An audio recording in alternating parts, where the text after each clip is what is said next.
Because if one thing's going to make somebody feel bad, it's if 297 people get cards and one doesn't.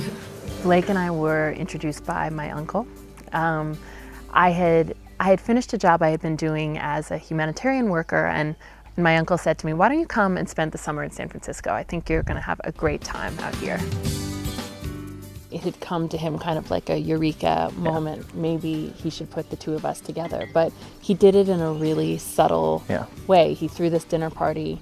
We sat next to each other. It was Cleo and I and 2 or 3 teenagers at the table. And somehow this taco stand came up. And as Cleo sat kind of unaware, the other 4 of us kind of did, "Oh, I love Gordo." And we just started talking about these amazing burritos and tacos. And she was saying, "Oh, what are you guys talking about?" And that was, I guess, when I spitted major game. I said, "Oh, give me your phone number. I'll take you there next Tuesday when I'm back from the field."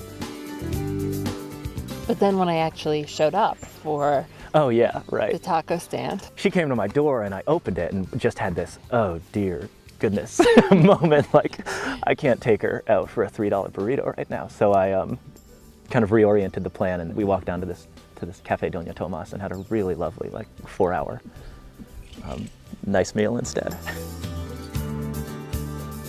We were actually, for most of the first year of our relationship, we were long distance. I was in New York and Blake was in Santa Cruz, California. So we had to kind of make a decision pretty early on that our relationship was serious. I'd spent a lot of the previous 10 years in a really small cabin deep inside a forest in Mendocino County, California. Somebody from the Upper West Side of Manhattan kind of happening into my life seemed very unsuspected. And the more that we got to know each other, I think the more we saw that a lot of the things that separated us and made us different felt very much on the surface, and what was underneath felt very similar and really compatible. Blake and I had talked about getting married before he proposed, because Blake had been offered a professorship in London.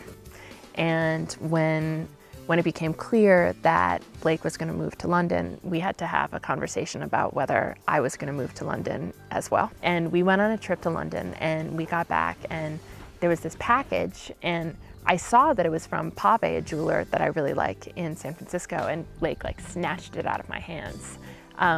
But Blake sometimes gets me little gifts, so it didn't seem that remarkable. Then he mentioned he wanted to take a walk on the promenade, and somehow that day I was coming home from school, I had a sort of eureka moment. I was like, oh my God, I think that Blake is gonna propose today. And because of that, when I got to the promenade, I was so nervous. And it was a really cold night, and we walked back and forth a couple of times on the promenade, and I began to think, oh, I guess probably I was wrong. And I was just working up the nerve. I said to Blake, I'm really cold. Maybe we should go and get dinner. And he was like, wait, before we leave, there's something I want to ask you.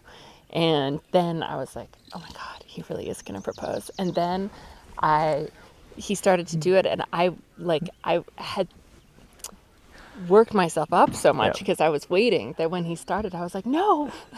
Well, wait, I believe her exact words were, yes, but you have to ask me again in 5 minutes when I can hear you.